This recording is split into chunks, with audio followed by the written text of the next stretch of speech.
Мен көтімді қысып отырмын жерде. Ал сен не істеп жатсың? Нұрдәулет, мына мен еркек сияқты бүйтіп қоймадың сөйтіп. Мен саған өтірік істеп жатсың деп айтқан жоқпын. Қуасың ба? Ей, мал, сен қуасың ба? Мал емеспін мен. Сен мал болып тұрсың дәл қазір. Малдың тірлігін істеп тұрсың. Не мыналар? Мен сен ұстап отырғыздым бүйтіп. Не мыналар? Сен үйтіп ұрмайын деп маған сөз бердің ғой, Нұрдәулет. Мен қолымды Далбойып емеспін мен, кішкентай бала сияқты бүйтіп отыратын. Сен мені тоқтатпасаң, кім тоқтатады? Далбойып. Мен жақта боқтама маған. Боқтаймын. Сен далбойыптың тірлігін істеп отырсың өйткені. Мен далбойыппын ба саған? Далбойыпсың. Дәл қазір далбойыптың тірлігін істеп отырсың. А не үшін келіп еркек сияқты просто құшақтап қоймайсың? Өтірік істеп жатсың, қолың ауырған жоқ, үйттің бүйттің деп. Сенің көзіңше мен өтірік істейді екенмін. Я барлығы менің ауырғаным өтірік, а сенің ауырғаның өтірік емес. Саған қарап мен дәрі кеп отырамын қасында. Бактылуу окуянын аягы. Блогер Аида Багышбекова денеси көгөргөн видеосун жарыялады. Ырчы блогер Аида Багышбекова өзүнүн социалдык тармактагы баракчасына денеси көгөргөн жана көзүнө жаш алган видеосун жарыялады. Бактылуу окуянын аягы.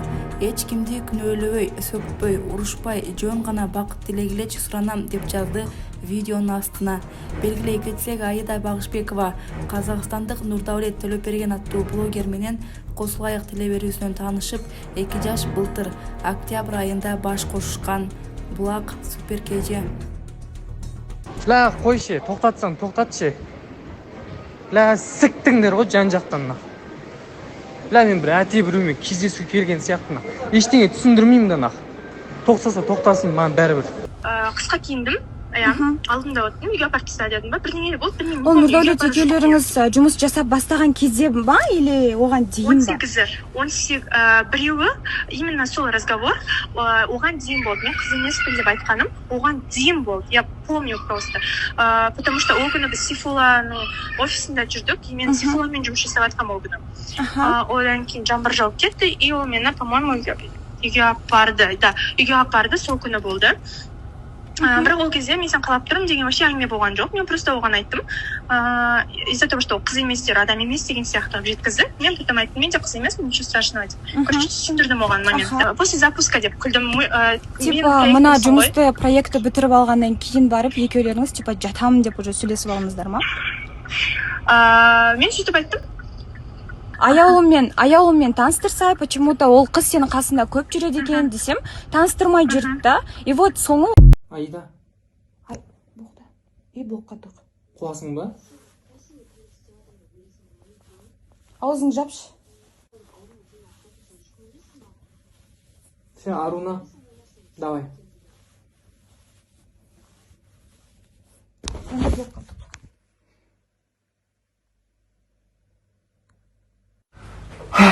Арунан дым күнәсі жоқ, барлығын сен істегенсің, е?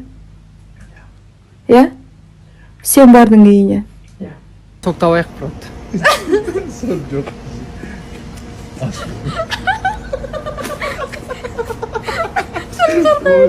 Мен оны түсірмей. Саған сүйсініп тұрмын. Әдемі тұрсың. Ғашықпын саған. Нұрдаулет. Бля, анау. Бола ма былай ішкіге негізі? Болады ғой, нахуй. Пиздец қыздырып жатыр.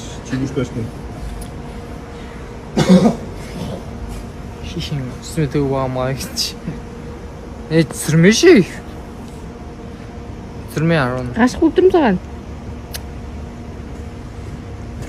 Түсірме.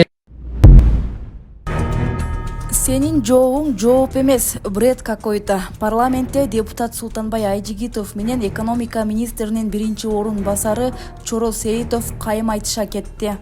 Президенттин жарлыгы бар, ошонун негизинде иштеп баратабыз, иштерди алып баратабыз. Экинчиден, ушу пландоо боюнча эл аралык Чоро Сейитович, сүйлөбөй эле койчу айланайын. Жөн эле сүйлөбөй эле койчу. суроо берип аткандан кийин Жок, суроого лишь бы что-то ответить мне не надо. Сен жообуң жооп эмес бул. Это просто бред какой-то. Ну, я прошу так выражаться. Просто бред. Это не бред, извините. Это просто бред. Это ваш закон был бред, извините. Вот поэтому вот ошонун аркасынан бүт бардыгы маған топ-топалаң болуп жүрөт да, бир да сурообузга жооп бере албайт бирөөсү дагы. Эч кандай определенный эчтеке жок. Вот. Еще вот стоит, еще и хамит, да? Бред депчи. Потому что бред несет и еще хамит. Иштегиси да келбейт, кантип иштешти да билбейттер булар. ошол. Ошондуктан берде бардык эле мына мен мындай эме кылам, чарчадым да ошо окшон разговордончу. Жөн эле ар бирибиз сүйлөйбүз, абаны титиретебиз да ошон эле бүтүп калат. Мына азыр туура айтты. Мурун эле келген бул. Ушул эле сөздөрдү айтканбыз, алып келгиле деп. И ВОЗ и ныне там эчтекени айтпайлы, молоту вообще даярданбай келе, эмнени айтып аткандарын өздөрү да билбейт. Каяка жумшаганын өздөрү да билбейт. Бул эмне деген подход? Качан иштейт вообще кабинет министров? Качан иштейт? Качан бир какой-то бир ирет менен иштейт? Качан бул координационный, взаимодействующий функциясын качан аткарат булар? Вообще сөз жок да, просто сүйлөгүм келбейт. Силер мына азыр жакшы суу чыгаратасыңар. Элге өтө керек. Нарын жергесиндечи өзүңүздөр билгендей нарын абдан суук да. Андан кийин Алишер Ташбаев да туура айтты. Силердин жанагы трубаларыңар жарылып атат. Качество работы желает лучшего, да, у вас? И ошон үчүн у меня вопрос, кто будет принимать эту работу, кто реализует и кто за этим следит, да? Суу чыгаратабыз деп, бирок сапаты начар болгондон кийин андай суунун эмне кереги бар? Сиздин сөзүңүзгө мен кошулам. Ошо жана башында комитет башталганда суу кодекси каралып атканда биз айттык. Биз жана лабораторияны алып келмейинче бул маселе чечилбейт. Ошон үчүн лабораторияны биз аракет кылып атабыз. Бул бир. Экинчиси бизде Нарын областында Кочкор району пилоттун алып кирди. Биз Кочкор районунда ушу баланска, айрым метр баланска алып атабыз. Ушу проекттер бүткөндө биздин суу чарба башкармалыгы ушу баланска алат.